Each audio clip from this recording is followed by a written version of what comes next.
On Plug, o programa feito pelos monitores da Unbox.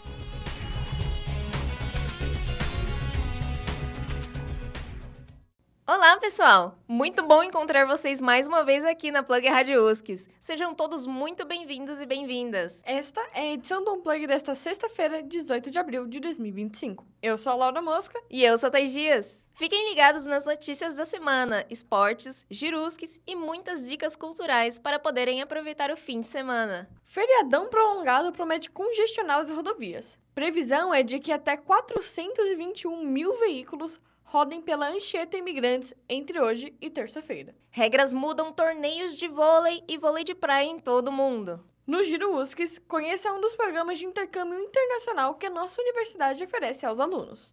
Você sabe como funciona a regulamentação de direitos autorais em relação à inteligência artificial generativa? Para quem gosta de Maneva, a banda se apresentará em São Paulo no show da turnê Tudo Vira Reggae. No quadro Só Coisa Boa, a primeira vacina brasileira contra a chikungunya é aprovada pela Anvisa. Fiquem com a gente, o Unplug está só começando.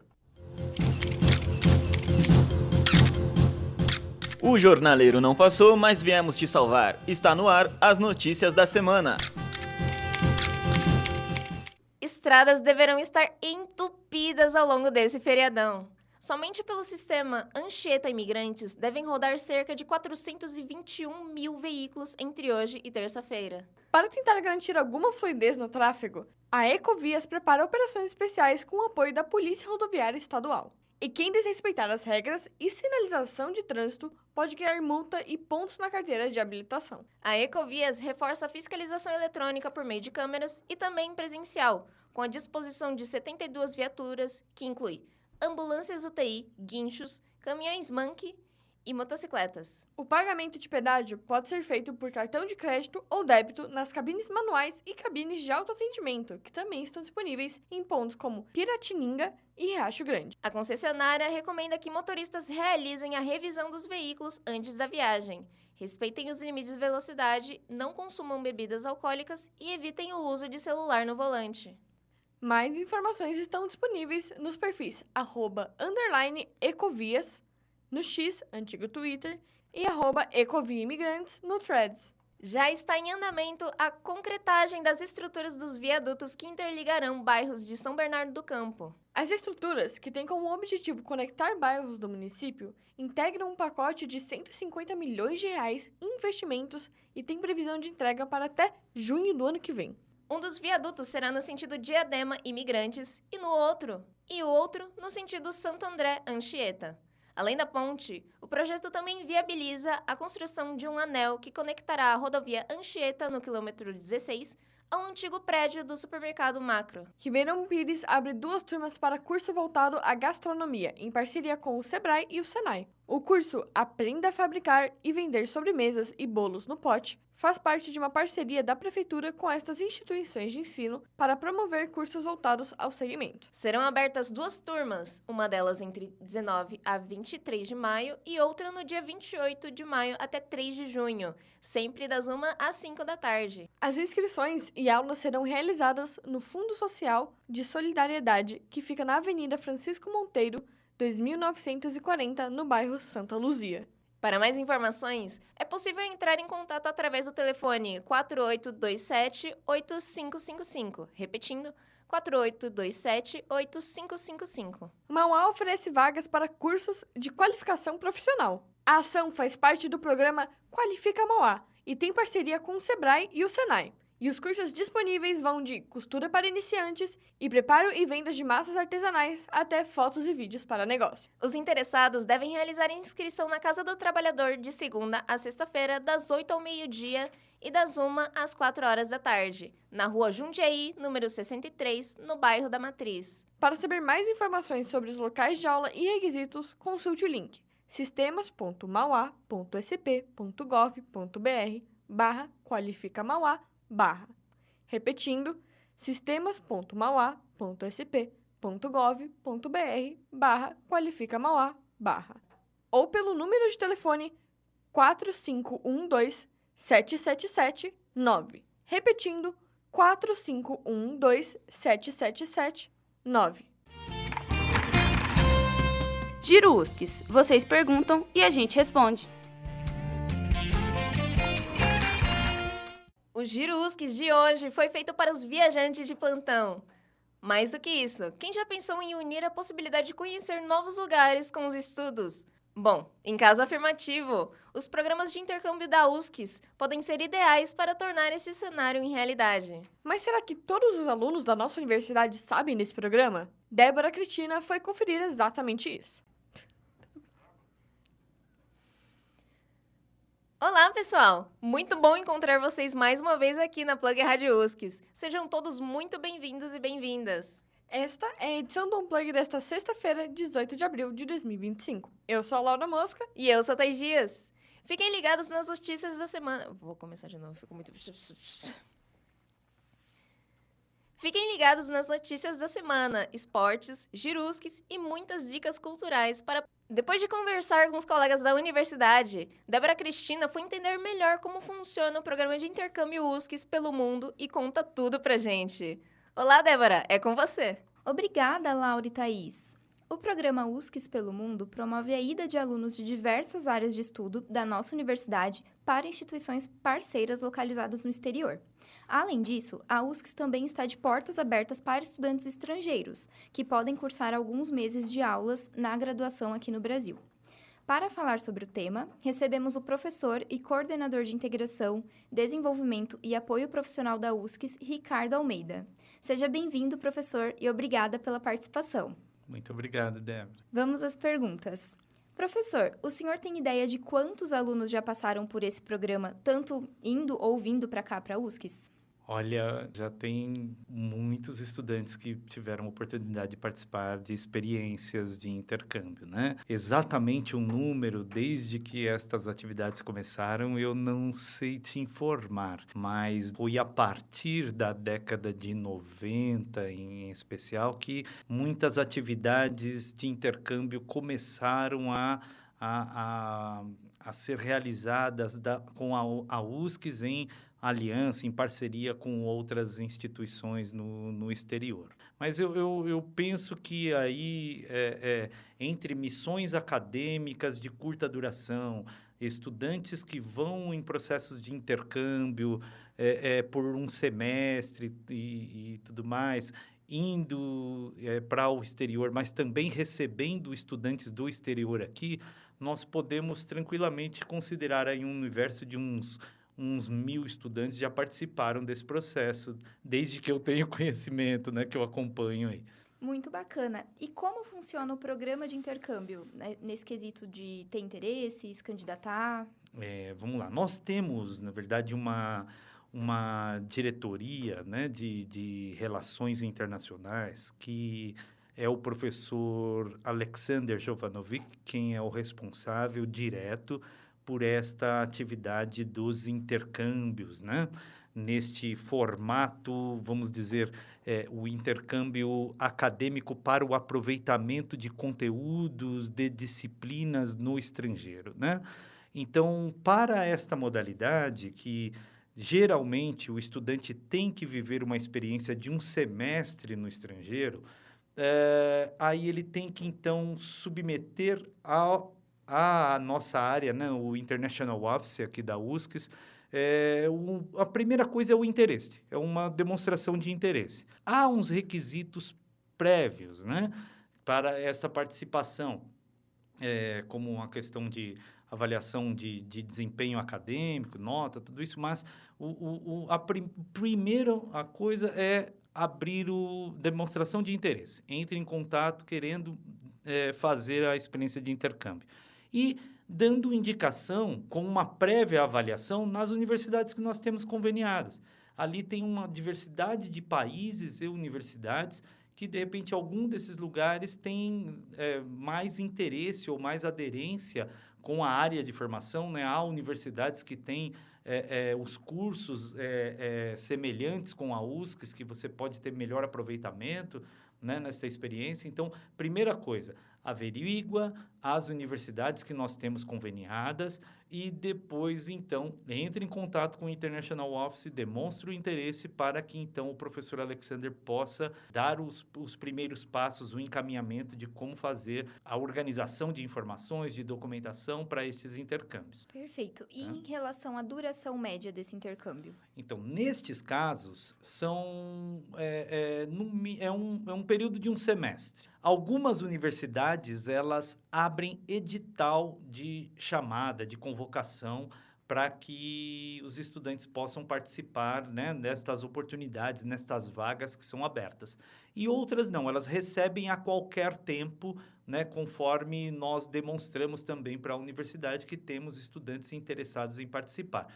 É a universidade anfitriã que decide como é que ela trata a recepção de estudantes, né? Então, elas abrem geralmente programas semestrais e a duração mínima para o aproveitamento das disciplinas e você ter, então, aquele conteúdo acadêmico realizado e aproveitado para a sua formação aqui na USCS, quando você retornar dessa experiência de intercâmbio. Então, no mínimo, é o aproveitamento de um semestre, né, de um conjunto de disciplinas similares que os dois programas ofereçam. Daqui e de lá, essas disciplinas similares podem ser aproveitadas no estrangeiro para que elas sejam validadas no seu período de formação aqui na USCS, né? A maioria das experiências, elas contemplam uma condição que é muito interessante o estudante ter ciência, que é este período que o estudante estiver fora, a cobrança de mensalidades, tanto aqui da USCS quanto da Universidade Estrangeira Anfitriã, ela não é realizada para que o estudante possa, durante esse período, com este orçamento, organizar a sua vida no país estrangeiro, né, para poder arcar com os custos de vida, de moradia, de alimentação, de transporte, né? Então, também existe um benefício nesse processo para estes estudantes que vão fazer esta modalidade, que é o aproveitamento de um semestre e de disciplinas no estrangeiro. Há possibilidade dele chegar a trabalhar nesse outro país ou não? Não, é somente com práticas acadêmicas, porque existe a necessidade de você ir para o estrangeiro e ficar lá por um semestre, de você organizar um visto, quando assim é exigido, né? Mas mesmo os países que não exigem o visto do Brasil por uma política de reciprocidade, você precisa entrar neste país com uma autorização de estudante.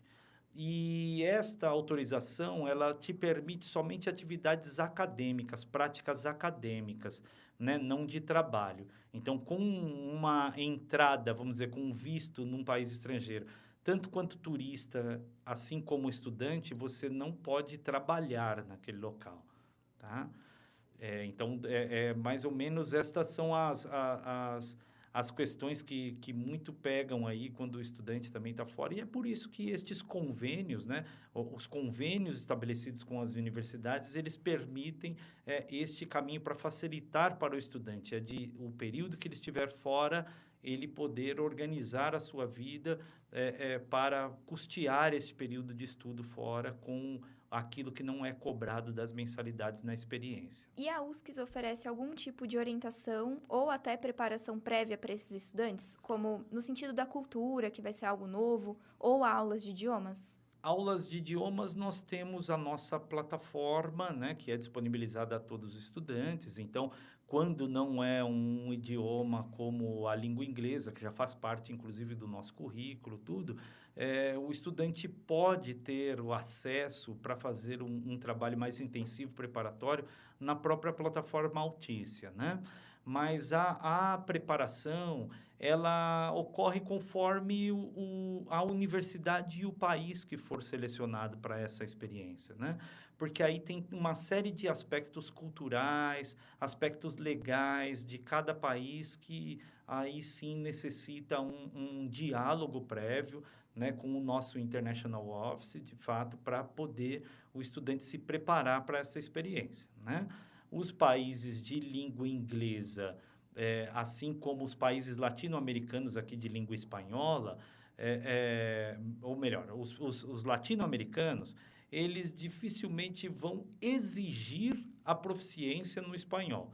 Porém, o estudante tem que ter ciência que as aulas, os conteúdos serão ditados em espanhol e ele vai ter que se preparar mais para poder dar conta de conseguir dar resposta às atividades formativas, a avaliações e tudo mais no idioma espanhol. Mas não exige a proficiência em si. Mas já nas universidades que exigem a língua inglesa, aí sim, né, são independente de ser países que falam a língua inglesa, mas os países em geral que nós estamos conveniados, geralmente estas disciplinas são lecionadas no idioma inglês. Então, aí o estudante precisa ter esta proficiência, né?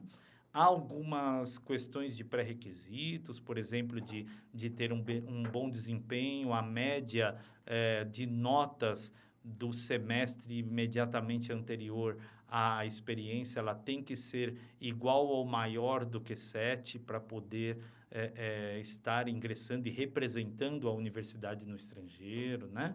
Tem algumas questões e algumas outras universidades têm próprias exigências, além daquelas que a USC já coloca como requisito, né?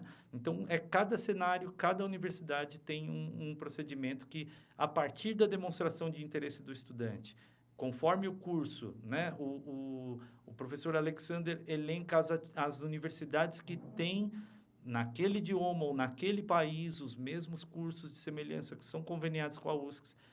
O estudante faz uma avaliação destas universidades do curso de preferência e aí, então, nós damos start, entramos em contato com a universidade para poder ver se ela tem edital aberto ou se está aberto para poder, a qualquer tempo, para poder receber um estudante nosso em intercâmbio.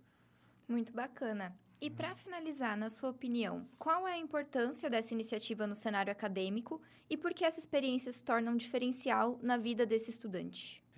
Veja, Débora, hoje, se você comparar Vamos por um lado da questão profissional e de empregabilidade. Tem vários fatores que são muito contributivos numa prática internacional. A primeira é essa, né? Se você comparar os currículos dos estudantes de hoje, da mesma turma, por exemplo, da sua própria turma, se você for comparar os currículos de vocês num processo de formação, eles são muito parecidos. Poucas coisas trazem uma vantagem, um grande diferencial para você conseguir uma oportunidade de trabalho qualificada, né, utilizando esse diferencial. Então, o intercâmbio, assim como práticas de voluntariado, atividades que exercem liderança, letramento digital, tecnológico, agora por conta das inteligências artificiais e tecnologias de comunicação, informação, tudo isso que você puder somar ao seu currículo são contribuições que vão te diferenciar. E o intercâmbio é uma delas.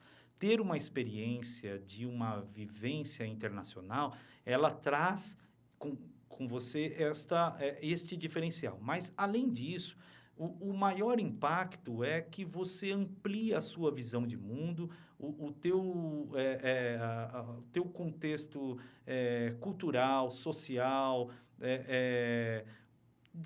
político, de leitura de contextos, de diferenças. Isso amplia muito. Então, você vai ter uma vantagem num sentido de saber ler melhor ambientes em que o diferente reina, né? Muito bacana, professor. Muito enriquecedor, na verdade, ouvir essas palavras. Agradecemos a participação do professor Ricardo Almeida aqui no Giro USCS. Muito obrigada, professor. Obrigado, Débora. Eu que agradeço. Obrigada, Débora. E você, tem alguma dúvida ou sugestão? Escreva para nós por meio das caixinhas colocadas nos stories do Instagram e da Ecria, sempre às terças e quintas. E pergunte o que quer saber que a gente responde aqui no Giro USCS. Bora lá, participe! Se liga que agora é a hora dos esportes.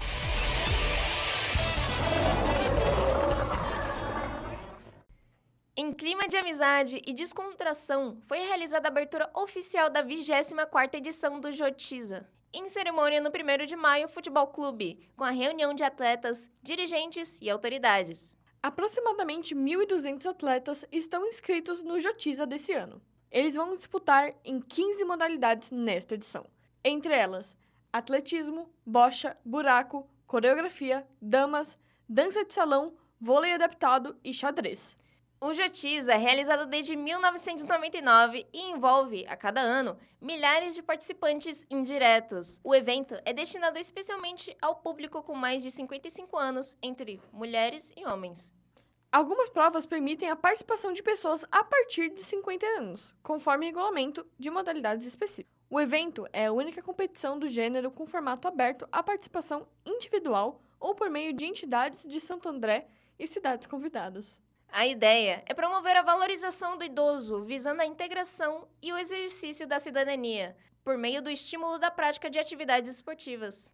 João Fonseca está na lista oficial de Roland Garros. O jovem tenista brasileiro disputará pela segunda vez uma chave principal de Grand Slam como profissional. Será ainda a primeira vez que entrará diretamente na disputa, sem precisar passar pelo qualifying, a fase preliminar. Fonseca já competiu no complexo de Roland Garros, na capital francesa, como juvenil. Em 2023, alcançou a fase de quartas de final. Agora será a primeira vez que jogará no badalado Saibro como profissional. Em seu segundo ano como profissional, Fonseca já soma 3 títulos, sendo 2 de nível Challenger, abaixo do torneio da ATP, e o seu primeiro troféu de alto nível, o ATP 250 de Buenos Aires, em fevereiro. O atleta de 18 anos não será o único brasileiro garantido diretamente na chave principal do Grand Slam francês. Thiago Monteiro, 93º do mundo, também estará na chave. Já Thiago Wilde, 112º, não conseguiu entrar na lista e terá que disputar o qualifying. Os grupos da Copa Paulista deste ano, além dos clubes participantes e o formato de disputa, foram revelados no Conselho Técnico da competição, realizado na Federação Paulista de Futebol. Santo André e São Caetano são os únicos times do Grande ABC na competição, ambos no grupo D. Serão 23 equipes distribuídas em 4 chaves regionalizadas. Em turno e retorno, os 4 melhores times vão às oitavas de final. Os 2 finalistas ganham vagas para competições nacionais e o campeão pode escolher entre a participação na Copa do Brasil ou a Série D do Brasileiro de 2026. Além dos times da região, a chave D conta com o Portuguesa Santista, o Oeste, o São José e o Taubaté. O clássico do Grande ABC entre Ramalhão e Azulão voltará a ocorrer, após uma pausa de mais de 4 anos. O último encontro entre as equipes aconteceu em 2021, no Paulista A1, com um empate por 0-0. Os 2 rivais já levantaram a taça da Copa Paulista. Enquanto o São Caetano foi campeão em 2019, o Santo André já comemorou o título em 2 oportunidades, 2003 e 2014. O Conselho de Administração da Federação Internacional de Voleibol anunciou uma série de medidas que prometem impactar a dinâmica dos torneios de vôlei e de vôlei de praia já nesta temporada. As determinações envolvem testes de novas regras, composição de comissões técnicas, ampliação na contagem de torneios para ranking e a criação do Dia Mundial do Voleibol. Para a Liga das Nações deste ano, que ocorrerá entre junho e agosto, a instituição vai testar a permissão de 2 toques durante o levantamento, desde que a bola fique no mesmo lado da quadra. Apenas 2 toques claros e consecutivos seguirão sendo considerados falta. Outra mudança significativa envolverá o pedido de desafios. Atualmente, os técnicos podem solicitar no meio do rally, mas, com o intuito de reduzir as interrupções, a federação testará a regra de pedidos para revisar as decisões dos árbitros, incluindo saques somente ao fim do rally. Para tentar reduzir a desigualdade de gênero, a partir do ano que vem, todas as equipes femininas deverão ter pelo menos uma treinadora como integrante das comissões técnicas. Com a proposta de promover uma celebração global do esporte, o Dia Mundial do Voleibol foi estabelecido para 7 de julho.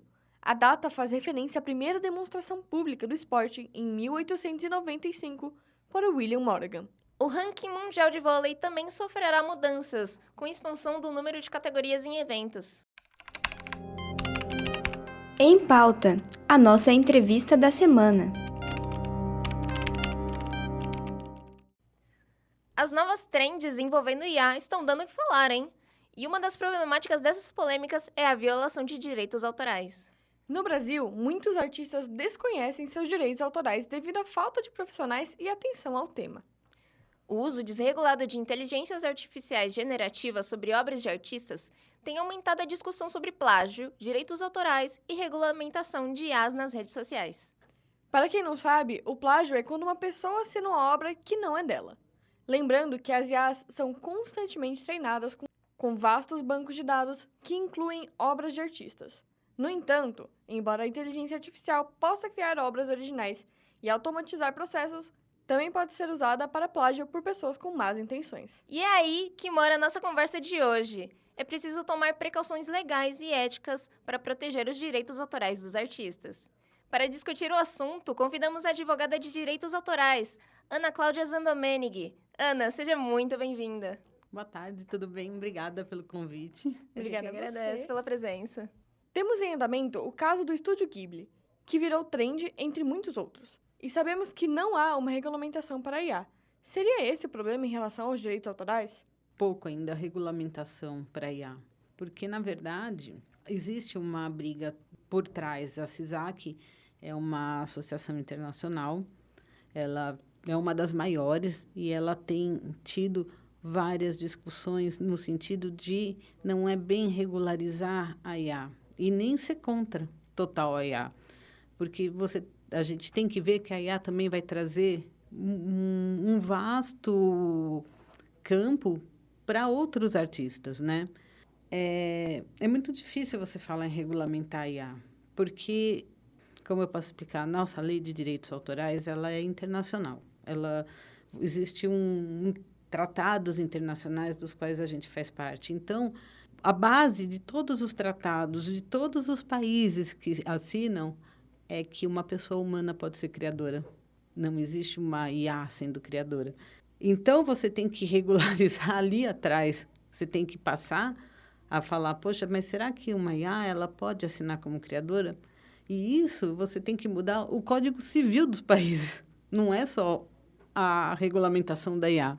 Então, como que a gente vai trabalhar nisso, certo? Regulamentar só o uso da IA? Não é. O ponto é é uma reunião que ocorra de países e que lá em cima eles comecem essa regulamentação como ocorreu, porque aí você vai poder mudar a lei de direitos autorais de cada país, que é signatário. Quem não for signatário vai cuidar, né? Que é o caso da Rússia, são países que não são signatários dos tratados. Então, porque assim, se você colocar, né, como vocês colocaram aqui, né, que as IAs são alimentadas, né, elas, com base em criações de outros autores, de vários autores, né? O que poderia ser feito? Eu penso que as IAs elas teriam que pagar a esses compositores. É o mais fácil. Eu usei aqui obra como o Spotify. Teve uma briga no começo do uso do Spotify, do YouTube. Não preciso pagar direito autoral, por que não? Por que não? Certo? Não está ali, não está sendo exposto. Mas eu não preciso pagar a execução pública. Por que não? Vocês não são públicos? Então, o mais fácil, antes de você ir na regulamentação, tá aqui, o uso é assim, você vai pagar os autores, você vai pagar por mês. A sua IA gerou 100 músicas, dessas 100 músicas que ela gerou, dessas 100 obras, certo? Usou tais e tais obras, pagou o compositor, acabou. Né? Como hoje faz o Spotify, como hoje faz o YouTube, como faz a Deezer e todos os outros. Porque se a gente for esperar realmente a regulamentação lá de cima, eu acredito que vai... E outra, um país, porque todos os países signatários dos tratados, eles têm que tratar os compositores igualmente. Então, ou os autores, qualquer autor de qualquer obra. Eu falo compositor porque eu trabalho muito com música, né? Mas qualquer autor de qualquer obra. Então, se você pegar aí essa situação... o que acontece aqui no Brasil tem que ser exatamente o que acontece nos Estados Unidos, ou na Inglaterra, ou a maioria dos países da Europa são signatários, né? Tirando a Rússia. Como o artista pode proteger sua obra para que não seja plagiada por uma IA? É bem complicado. Hoje, o artista, para ele ter uma divulgação, ele usa muito, muito, muito a mídia digital, as formas digital em geral. Como que ele vai proteger essa obra para não ser plagiado por uma IA? ele vai tirar? Mas aí ele vai tirar e cadê? Ele precisa desse círculo, né? O que ele pode fazer é realmente, se ele achar, né, o que eles têm feito é ir atrás de uma cobrança pelo uso indevido. Mas é só após ele descobrir. Porque, a não ser que o artista ele esteja num patamar tão alto que ele realmente não precisa colocar na internet nada dele, os outros... E na verdade, eu vou falar mais para vocês. Eles têm procurado colocar em IA muito compositor, porque está estourando. Eles colocam ali... eu esqueci, tem uma sound não sei o quê, é uma IA agora para os compositores. Eles deixam a música ali e o pessoal está pegando para fazer, sabe, para poder usar. E o que ele faz? Ele só registra, né? Ele não cobra o uso e só registra. O que acontece? A música deles está subindo, eles estão no topo. Por isso que eu falei que você tem que tomar cuidado, que a IA ela pode gerar negócio. E negócios bons. E são muitos compositores e muitos artistas. Eles estão usando demais essa plataforma. Já aproveitando que você falou sobre o que um artista pode fazer depois do que ele perceber que a IA está plagiando a sua obra, caso um artista, e aí a gente fala desde pintores até dubladores, passando por tatuadores e poetas, reconheça a sua arte sendo plagiado por alguma IA, existe algo que ele possa fazer? O quê? Não, ele pode, porque toda IA, tirando algumas exceções, todas elas têm o contato, né? Elas têm um meio ali de contato delas e quem usa, porque a IA em si ela não está fazendo plágio, né? Vamos lá, voltando um pouco. Foi definido na Inglaterra, e os países estão tomando essa medida, que a pessoa que comprou a IA, o proprietário, ele é o responsável da material. Então, ele também recebe os lucros, mas ele é o responsável também pelo pagamento. Então, existe já uma pessoa física por trás que vai ter que acertar isso. Não é fácil, certo? Não é fácil, mas as IAs mais conhecidas atual do mercado fonográfico, elas já têm, as pessoas em geral já estão conhecendo, é que está vindo uma atrás da outra, né? Uma atrás da outra, uma seguida da outra, mas as principais o pessoal está conhecendo e já está indo atrás. Mas, como eu falei para vocês, tem que tomar cuidado, porque muito artista está lançando o seu trabalho nas IAs a fim de ter retorno. Para o pessoal pegar, para o pessoal poder trabalhar, para DJ pegar. DJ, então, eles estão usando muito, muito forte. Eles estão colocando muitos beats e tal. Por quê? Porque o pessoal tem trabalhado. Eles vão depois, eles cadastram cada obra que eles descobrirem que é deles, eles fazem o cadastro. Eles não vão cobrar da pessoa a utilização, ou cobrar uma pirataria, fala, poxa, você usou sem meu consentimento. Não, porque está lançado ali, ele sabe, ele fez. Mas, agora, quando é lançada numa IA, mas esse artista não consentiu, não foi ele que lançou, aí sim, aí ele cobra, ele pode usar ou plágio, porque se a pessoa assinar em nome dela é plágio, ou a IA, e ele pode cobrar pirataria, que é o uso indevido. Nisso a gente está falando só do direito autoral material. Porque existe o direito autoral moral, esse é mais complicado ainda, porque o direito autoral moral você não vende, você não transfere, é proibido por lei, tanto a lei do Brasil, como eu falei, dos tratados internacionais. Então, o que trata esse direito? Uma coisa importante é que o nome do autor tem que estar ali. É igual foto que a gente acha bonita, né? Vou usar, tal. Às vezes você pode usar, o autor deixou ali para você, para uso, mas você tem que pôr o nome dele. Porque a hora que você não pôr, você está violando o direito moral dele. E isso também dá processo, dá valor de arrecadação. Então, tem esse ponto. O direito moral, ele não é transferível, certo? E um ponto importante do direito moral é o arranjo, porque geralmente é só o autor que pode permitir a mudança na obra dele. Então, de repente, se uma IA fizer uma mudança, não foi ele que alimentou essa IA, não foi ele que permitiu, também dá direito à indenização. Aproveitando que a senhora comentou sobre isso, a responsabilização por plágio cometidas por usuário de IA recai sobre o usuário ou sobre a empresa que fornece a ferramenta? Então, essa é uma briga grande. Como foi entendido na Inglaterra, que ela recai sobre, a princípio, o dono, a pessoa que comprou essa IA, certo? Mas por que não recair sobre o usuário? Eu não vejo nenhum problema, porque agora a gente tem que tomar muito cuidado. O usuário, ele pode não saber, e a maioria não sabe. Não tem noção que ele está violando um direito. Ele falou, pô, tá aqui, tá livre para mim, né? O que falta isso nas IAs, falta muito disso. Falar, olha, esse uso está livre, por quê? Porque eles fizeram algum acordo ou não está livre. Esse uso pode recair direito autoral. Como você vê em fotos, hoje você não pega uma foto na internet que não tenha essa especificação. Então, está faltando isso para as IAs. É aquele negócio, elas começaram e estão fazendo. Enquanto não bater mais forte, elas vão continuar fazendo. Bom, você tinha até comentado no início da entrevista, mas falando um pouquinho mais sobre isso, os autores eles têm direito a serem remunerados quando suas obras são usadas para treinar as IAs? Sim. O autor ele tem direito à remuneração de tudo. Existe uma polêmica como eu posso dizer, eventos que não tem remuneração, como uma quermesse. Mas aqui não tem remuneração, né? Ela é aberta. Mas é claro que tem, porque se vende coisa na quermesse. Mas evento de escola, mas esse evento da escola aqui, olha, não teve... Tudo isso arrecada para o autor. Tudo isso gera arrecadação. Já foi decidido que qualquer evento, porque o autor, o compositor, a não ser que ele autorize, ele fale, olha, realmente eu abro mão dos meus direitos, a não ser que ele autorize, tudo gera renda. Se tudo gera renda, as IAs, com certeza, até porque elas estão aí, né, para gerar renda para alguém, né? E elas são muito fortes, elas trazem muito dinheiro. Bom, nós agradecemos a participação de Ana Cláudia Zandomenic aqui no Em Pauta. Muito obrigada pela sua participação. Imagina, hoje. Eu que agradeço a vocês. Qualquer dúvida, me chamem. Cultura. Se liga na dica. A partir do próximo dia 24, o clássico O Mercador de Veneza, de William Shakespeare, ganha nova versão no palco do Sesc Santo André.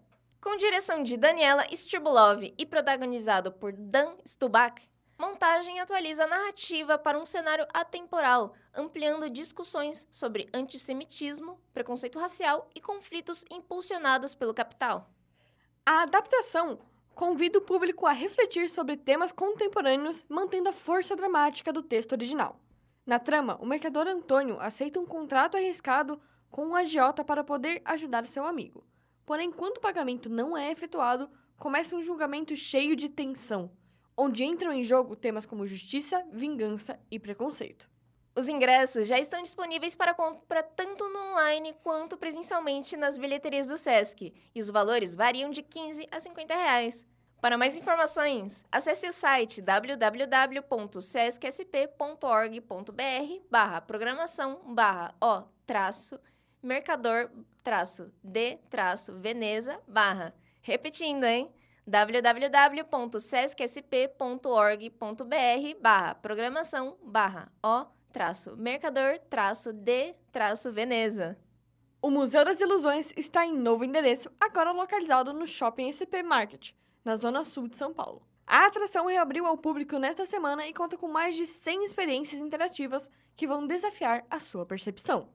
O Museu das Ilusões combina ciência, arte e entretenimento em um espaço de 1.000 metros quadrados e possui o maior acervo de ilusões de ótica do mundo. Além do novo endereço, você também pode encontrar o museu em São Bernardo do Campo, no Shopping Metrópole, e em Guarulhos, no Internacional Shopping. O museu funciona de terça a sábado, das 10 da manhã às 10 da noite, e aos domingos e feriados, do meio-dia às 8 horas da noite. Os ingressos custam R$ 80 a inteira e R$ 40 a meia entrada. E tem promoção para quem vai em grupo, hein? Crianças de até 4 anos não pagam e menores de 12 anos devem estar acompanhados por um adulto. Os bilhetes podem ser adquiridos online ou na bilheteria do museu. E para mais informações, acesse o site www.museudasilusões.com.br. Repetindo, www.museudasilusões.com.br. A banda Maneva, um dos maiores nomes do reggae nacional, se apresenta em São Paulo, no dia 25 de abril, com o show da turnê Tudo Vira Reggae. O evento rola no Espaço Unimed, a partir das 10 horas da noite, prometendo ser especial com os principais sucessos do grupo e com releituras de clássicos de outros gêneros em ritmo de reggae. Formada em 2005, a banda Maneva acumula mais de 2 bilhões de streams nas plataformas digitais e é conhecida por hits como O Destino Não Quis e Luz Que Me Traz Paz. A turnê Tudo Vira Reggae celebra um álbum homônimo que transformou canções de artistas como Charlie Brown Jr., Pitty e Nat Roots em versões com a identidade da banda, reforçando sua versatilidade e criatividade musical. O repertório do show conta com alguns dos principais sucessos que marcaram a trajetória da banda, com uma mistura envolvente de reggae, pop e mensagens de positividade. O Maneva promete emocionar os fãs paulistanos. A classificação etária do show é de 18 anos e os ingressos variam de R$80 a R$200, com opções de pista e camarote. Os ingressos já estão à venda pelo site da Ticket 360. Pink Floyd nos cinemas? É isso mesmo. O lendário concerto Pink Floyd at Pompeii, gravado em 1972 nas ruínas de um anfiteatro romano, retorna às telonas em uma versão remasterizada em 4K a partir de 24 de abril. O relançamento do filme-concerto traz uma experiência imersiva com áudio restaurado e mixado por Steven Wilson, além de incluir imagens raras dos bastidores da gravação do icônico álbum The Dark Side of the Moon, que foi gravado no icônico estúdio Abbey Road. A nova versão será exibida nas telonas, incluindo as salas IMAX das redes do cinema Cinépolis e UCI. A experiência promete resgatar toda a intensidade e originalidade da performance da banda britânica, que se tornou um marco na história do rock progressivo. Para garantir os seus ingressos, basta acessar o site www.cinepolis.com.br. Repetindo, hein? www.cinepolis.com.br e também www.ucicinemas.com.br. Repetindo, www.ucicinemas.com.br. E aí? Vamos falar de Coisa boa?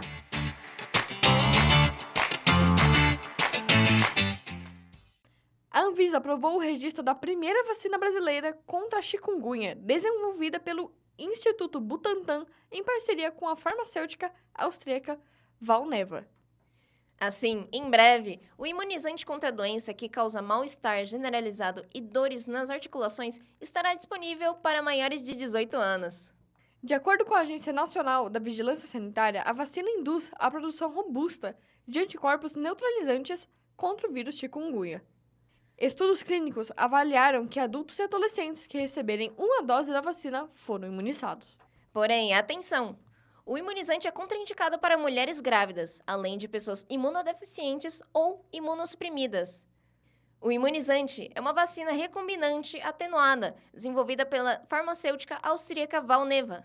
A fabricação será feita na Alemanha pela empresa IDT Biológica GmbH. E o Butantan prevê a fabricação no Brasil no futuro. De uma vez só, um homem ganha um coração, fígado e rim de um mesmo doador. Sérgio Arias Sestoni, de 47 anos, jamais imaginou que seria um milagre ambulante, mas se surpreendeu. A cirurgia durou 14 horas e envolveu 2 equipes de enfermagem e 13 médicos, durante uma complexa operação em Nova York, nos Estados Unidos. Os médicos do Hospital Universitário North Shore disseram que foi um desafio calculado e estudado em todos os detalhes para que o resultado desse certo, já que esse é um procedimento cirúrgico raro e, nos Estados Unidos, foi realizado somente 80 vezes nos últimos 20 anos. O Unplug fica por aqui. Obrigada pela companhia. Eu sou Laura Mosca e desejo um ótimo final de semana e feriado para você. E eu sou Thaís Dias e desejo um excelente final de semana e feriado. Esperamos você sempre às sextas, às 5 da tarde. Estamos no Spotify e também no canal do YouTube da nossa rádio, a Plug Rádio USCS. Termina aqui mais uma edição da Unplug. Obrigada por ficarem conosco. Na próxima sexta, às 5 da tarde, tem mais.